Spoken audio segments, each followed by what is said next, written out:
लड़का रोए रहे लगा बोल के मेरा तू बनोए बाया सच रात भर के बाबू बरहन सैया कमीना सुहाला दूर जति जाए तो बबुआ चिल्लाला बिना लड़का रोए रहे लगा बोल के मेरा तू बनोए बाया सच रात भर के बाबू बरहन सैया कमीना सुहाला दूर होई पानी को बबुआ चिल्लाला ताऊ माया गे लड़का बाबू खाए धरेला भी बाबा के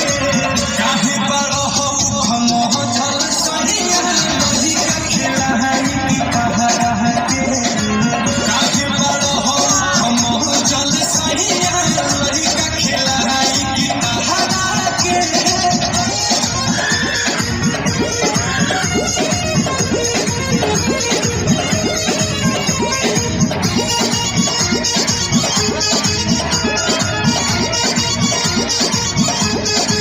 थोड़े देर रहने कोमल महती आई के तोहरे धीरे आई बहाली बबुआ सुताई के झूठ के कहले राजा जी रे बगानी का हमर बेटिया के गिरी थोड़े देर रहने बेटी महती आई